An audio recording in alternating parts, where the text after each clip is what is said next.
이어서 지구촌 개벽 소식입니다.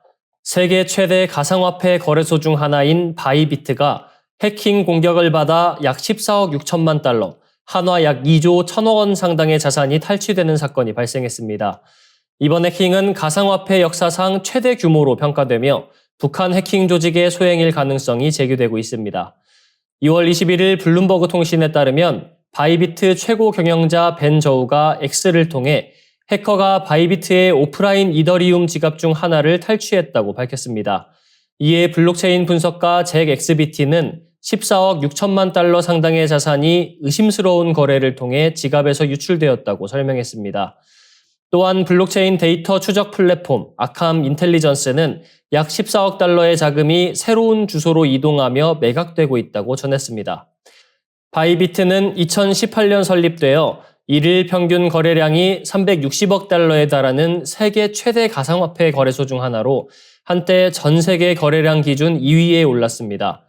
이번 해킹 사건은 2014년 마운트 곡스 사건과 2021년 폴리 네트워크 사건을 넘어선 역대 최대 규모의 해킹으로 기록되고 있습니다. 아캄 인텔리전스는 잭 엑스비티가 제출한 증거를 바탕으로 이번 해킹이 북한 해킹 조직 라자루스의 소행일 가능성이 높다고 밝혔으며 바이비트 조사를 돕고 있는 블록체인 보안 기업 파이어블록스 역시 지난해 인도 가상화폐 거래소 와지르엑스와 대출 프로토콜 라디언트 캐피털에 대한 공격과 유사한 양상이라고 설명했습니다. 북한 해커들은 과거 와지르엑스에서 2억 3,490만 달러, 라디언트 캐피털에서 5천만 달러 상당의 가상화폐를 탈취한 전력이 있으며 최근 수년간 가상화폐 거래소 등을 대상으로 해킹을 감행하여 탈취한 자산을 현금으로 전환, 핵무기 개발 등 국가적 목적에 활용하고 있다는 의혹을 받고 있습니다. 한미일 3국은 지난달 공동 성명을 통해 지난해 발생한 6억 6천만 달러 규모의 암호화폐 탈취 사건을 북한 소행으로 공식 지목한 바 있습니다. 이번 바이비트 대규모 해킹 소식에 따라 전 세계 가상화폐 가격이 일제히 하락하는 등 시장 불안이 가중되고 있습니다.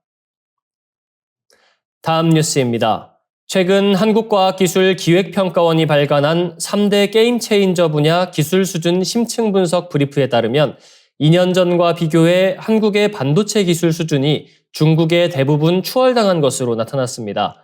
국내 전문가 39명을 대상으로 한 설문조사 결과 지난해 기준 한국의 반도체 기초 역량은 전 분야에서 중국보다 낮은 평가를 받았습니다. 최고 기술 선도국을 100%로 산정할 때 고집적, 저항 기반 메모리 기술 분야에서는 한국이 90.9%에 머무르는 반면 중국은 94.1%로 1위를 차지했으며 고성능, 저전력, 인공지능 반도체 기술 분야 역시 한국이 84.1%인 반면 중국은 88.3%로 앞서 있는 것으로 조사됐습니다. 전력 반도체 분야에서는 한국이 67.5%, 중국이 79.8%로 평가됐으며 차세대 고성능 센싱 기술 분야에서는 한국이 81.3%, 중국이 83.9%로 소폭 우세한 점이 확인됐습니다. 반면 반도체 첨단 패키징 기술은 양국 모두 74.2%로 동일한 수준으로 나타났습니다. 설문 참여 전문가들은 2022년 당시 한국이 고집적, 저항 기반 메모리, 첨단 패키징과 차세대 센싱 기술 등에서 우위를 점했다고 평가했으나 불과 2년 만에 기술 경쟁력에서 큰 격차가 발생했다고 분석했습니다. 사업화 관점에서 평가한 결과 한국은 고집적 저항 기반 메모리 기술과 반도체 첨단 패키징 기술 분야에서만 중국을 앞서는 것으로 나타났습니다. 반도체 기술 생애주기 전체를 살펴보면 공정과 양산 분야에서는 한국이 강세를 보이고 있으나 기초 원천 및 설계 분야에서는 중국에 밀리는 결과가 도출되었습니다. 또한 보고서에서는 핵심 인력 유출, AI 반도체 기술 발전, 미중 견제, 자국 중심 정책 강화, 공급망 현지화 등 향후 한국 반도체 기술 경쟁력에 영향을 미칠 주요 이슈들을 지적했으며 이 중 유리하게 작용할 수 있는 요소는 AI 반도체 기술뿐이라는 점이 강조되었습니다.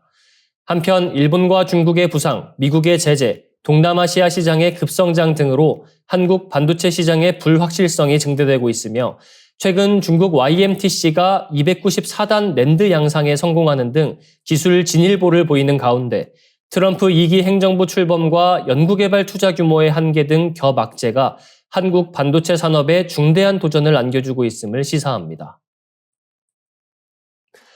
다음 뉴스입니다. 인도의 신성한 강, 겐지스 강에서 심각한 수질오염 사실이 확인됐습니다. 수백만 명의 순례자들이 목욕의식을 진행하는 이 강물이 건강에는 큰 위협을 주고 있습니다.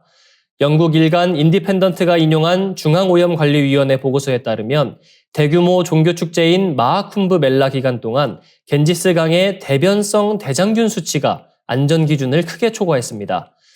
CPCB가 실시한 수질 검사 결과 주요 목욕의식이 이루어진 후 샤스트리 다리 인근에서는 100ml당 대변성 대장균 수치가 11,000유닛에 달했으며 상감 지역에서는 7,900유닛이 검출되어 안전기준인 100ml당 2,500유닛을 4배 이상 초과한 것으로 확인됐습니다.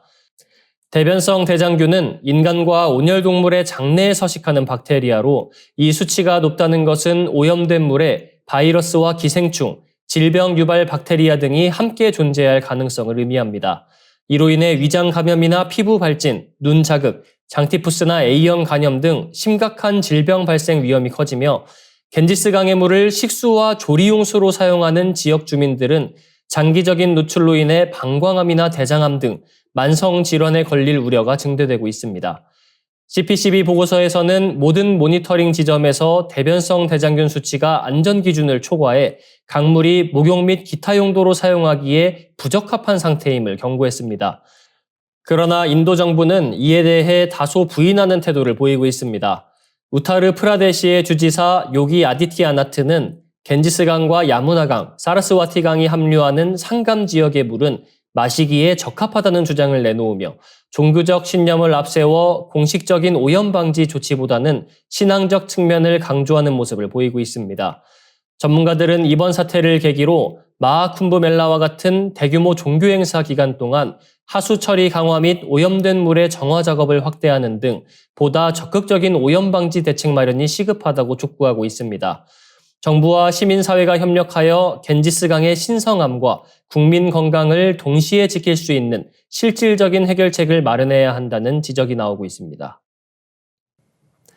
더 많은 지구촌 개벽 소식, STV 상생방송 유튜브 채널을 통해 확인할 수 있습니다. 구독과 알림 설정 눌러두시길 바랍니다.